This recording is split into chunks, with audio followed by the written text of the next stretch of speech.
Assalamualaikum warahmatullahi wabarakatuh. Salam sejahtera bagi kita semua. Di sini kami akan memaparkan hasil diskusi kami mengenai tugas 1.1 memberikan tanggapan terhadap kasus di ruang kelas. Topik 1, demonstrasi kontekstual pemahaman capaian peserta didik untuk mata kuliah pemahaman peserta didik dan pembelajarannya.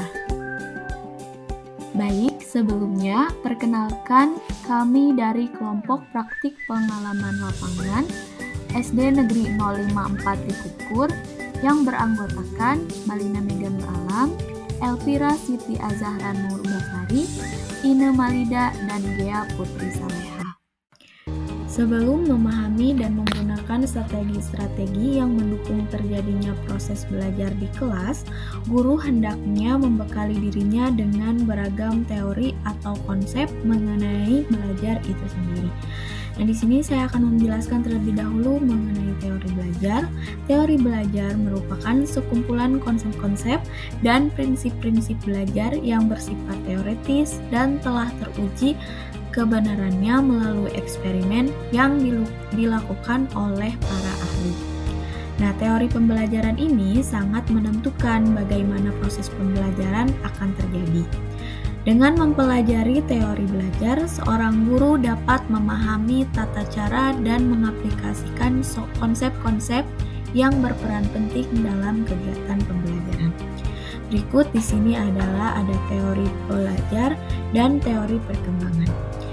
Untuk teori belajar di sini ada 4 poin. Yang pertama ada teori behavioristik, di mana menurut teori ini dalam belajar yang penting adalah input yang berupa stimulus dan output yang berupa respon, di mana stimulus adalah suatu yang diberikan guru kepada siswa, sedangkan respon dapat berupa respon siswa terhadap stimulus yang diberikan oleh guru itu sendiri.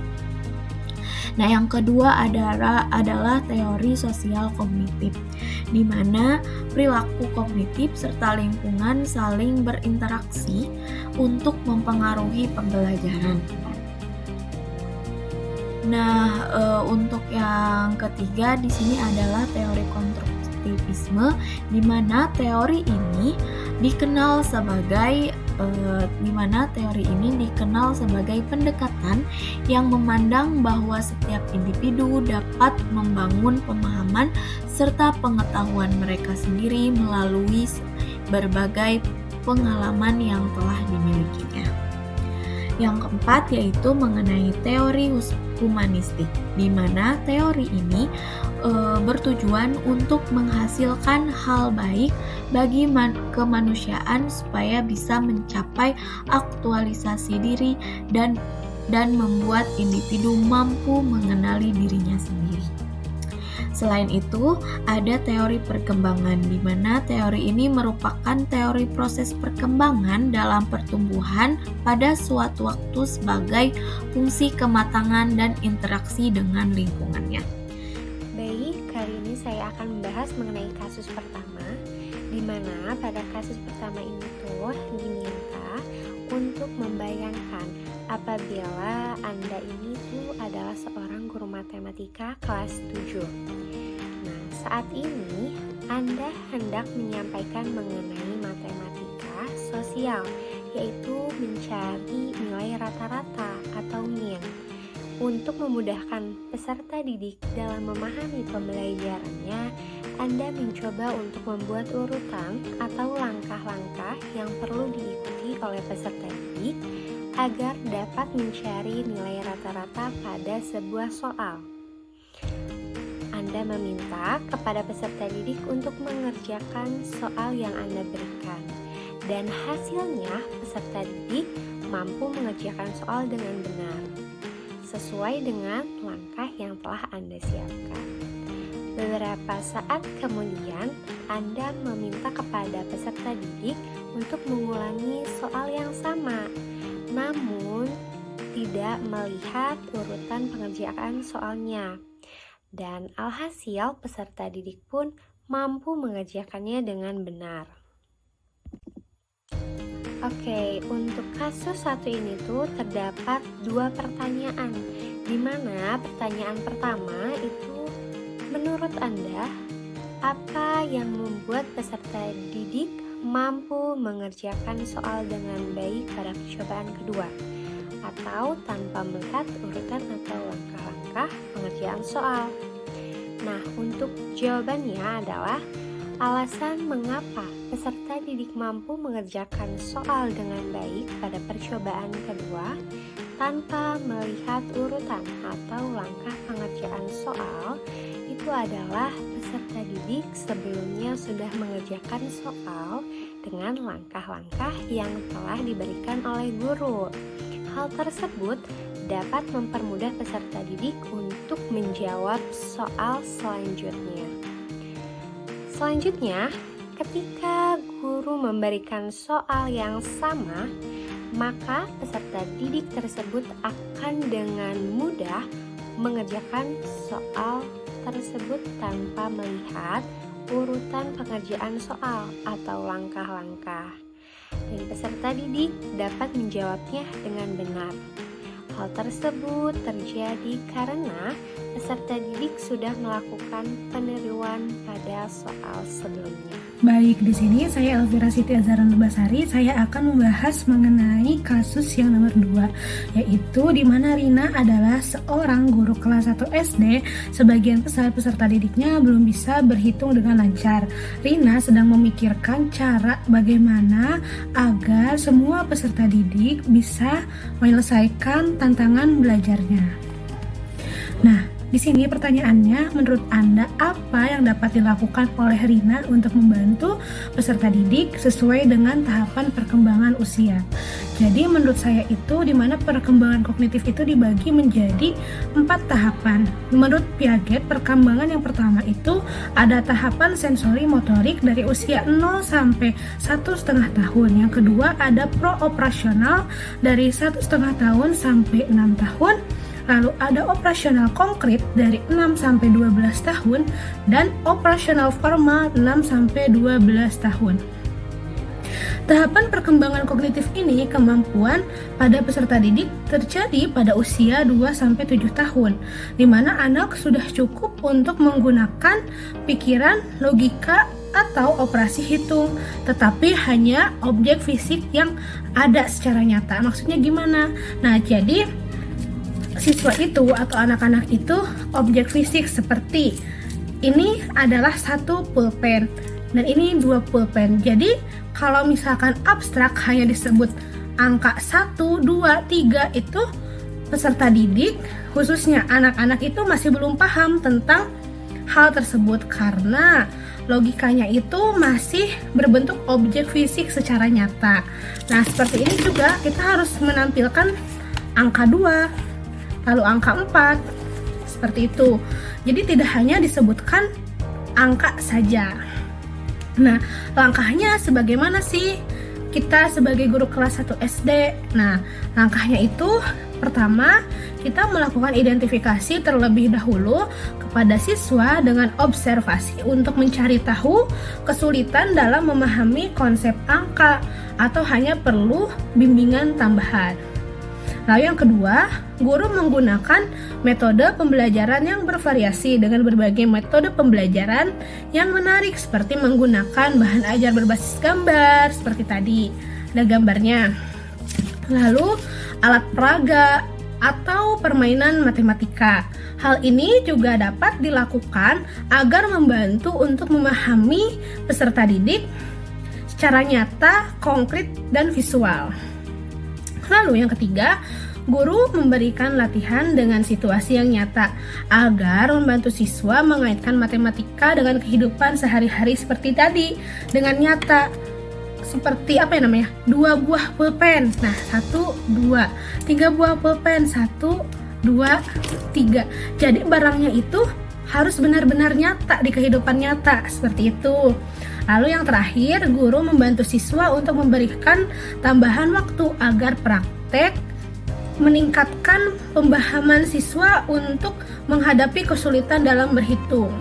Misalkan siswa ini ada les tambahan dengan gurunya, konfirmasi dengan orang tua siswa mengenai pembelajaran tambahan cara berhitung, lalu diadakan eskul calistung, baca tulis menghitung, dan jam pagi misalkan anak-anak belajar berhitung dulu dengan gurunya atau pulang sekolah dengan konfirmasi dengan orang tua terlebih dahulu, seperti itu.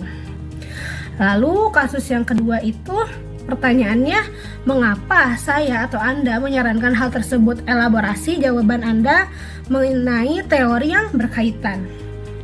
Nah, di sini sebagai guru itu harus dapat memberikan stimulus kepada siswa, di mana siswa kelas SD itu harus diberikan arahan metode pembelajaran yang menarik kepada siswa agar mudah dipahami dan tidak membosankan.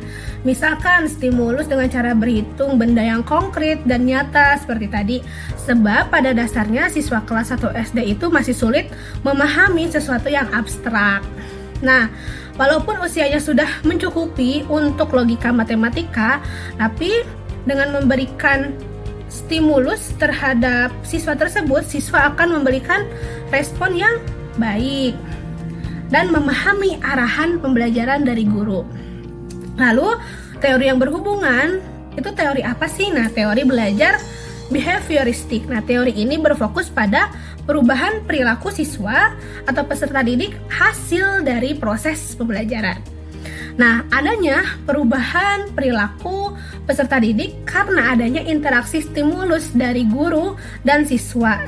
Reaksinya itu berupa apa sih? Nah, reaksinya itu berupa adanya perubahan perilaku peserta didik akibat adanya interaksi antara stimulus dan respon. Stimulus itu berupa lingkungan peserta didik yang berupa internal maupun eksternal yang saling berinteraksi. Lalu, responnya itu dapat berupa reaksi fisik terhadap rangsangan dari stimulus yang diterima oleh siswa tersebut. Faktor lain yang dianggap penting yang berkaitan dengan teori behavioristik yaitu penguatan. Nah, penguatan ini berbagai macam hal. Ada penguatan bersifat positif dan ada penguatan bersifat negatif. Nah, di mana penguatan bersifat positif itu seperti apresiasi terhadap peserta didik apabila dia menjawab sesuai dengan arahan dari guru, ataupun penguatan negatif agar siswa ini mengetahui mana yang benar dan mana yang salah. Seperti itu. Terima kasih.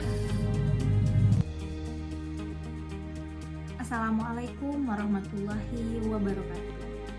Perkenalkan, nama saya Ine Malida dengan NIM 2317996. Di sini saya akan menjelaskan mengenai kasus 3, yang dimana Made adalah seorang guru yang mengajar di salah satu sekolah negeri di wilayah Bali. Ia mengampu mata pelajaran bahasa Indonesia. Ia hendak mengajarkan materi teks deskripsi kepada peserta didiknya. Pada buku cetak yang menjadi panduannya saat mengajar, terdapat beberapa contoh teks deskripsi menceritakan tentang bangunan-bangunan acakademik yang ada di ibu kota. Dengan memperhatikan latar belakang peserta didiknya, Made pun mencoba untuk memberikan contoh yang berbeda. Ia memberikan contoh teks deskripsi tentang pantai dan makanan khas di Bali.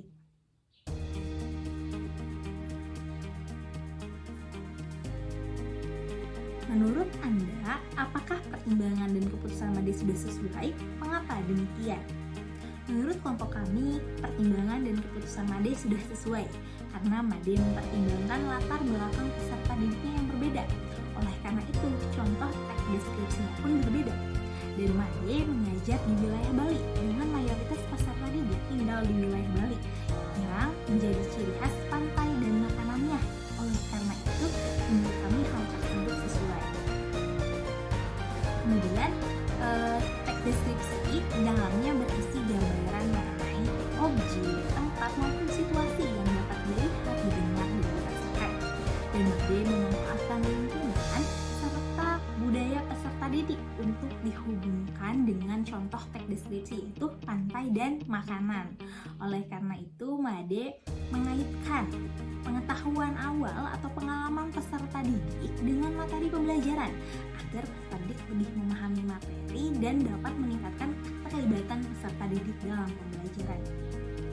Sejalan dengan pendapat Ki Hajar Dewantara bahwa strategi pembelajaran yang digunakan guru jika disesuaikan dengan kebutuhan peserta didik akan meningkatkan efektivitas peserta didik. Jadi menurut kami, strategi pembelajaran yang digunakan Made disesuaikan dengan kebutuhan peserta didik yang tinggal di wilayah Made.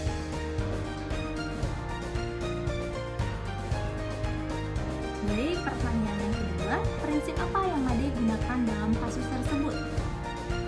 Elaborasikan jawaban Anda dengan menyatakan teori yang berkaitan. Menurut kelompok kami, prinsip yang Made gunakan ialah prinsip pembelajaran kontekstual dengan mengaitkan kondisi nyata di kehidupan peserta didik yang dapat peserta didik lihat, peserta didik dengar maupun peserta didik rasakan dikaitkan dengan materi pembelajaran.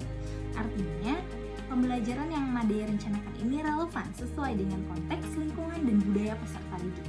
Sehingga dengan pembelajaran tersebut sesuai dengan kebutuhan peserta didik dan materi dapat tersampaikan dengan baik. Kemudian teori yang dipakai yaitu teori konstruktivisme yang melalui pembelajaran di dalamnya mengaitkan lingkungan dengan materi pembelajaran.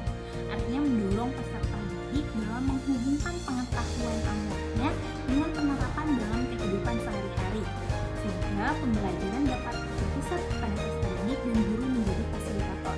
Artinya di sini Made ingin pembelajarannya berorientasi pada peserta didik dan Made menjadi fasilitator. Terima kasih. Teori belajar merupakan sekumpulan konsep dan prinsip belajar yang bersifat teoritis dan telah teruji kebenarannya melalui eksperimen yang dilakukan oleh para ahli. Teori belajar behavioristik, teori sosial kognitif, teori konstruktivisme, dan teori humanistik memiliki konsep, ciri, dan prinsip masing-masing. Dalam prosesnya, teori belajar membutuhkan berbagai sumber sarana yang dapat menunjang, seperti lingkungan, kondisi psikologis, dan perbedaan tingkat kecerdasan peserta didik. Semua unsur ini dapat dijadikan bahan acuan untuk menciptakan suatu model teori belajar yang dianggap cocok. Baik, terima kasih. Sekian presentasi dari kami. Kurang lebihnya kami mohon maaf. Billahi taufiq wal hidayah. Wassalamualaikum warahmatullahi wabarakatuh.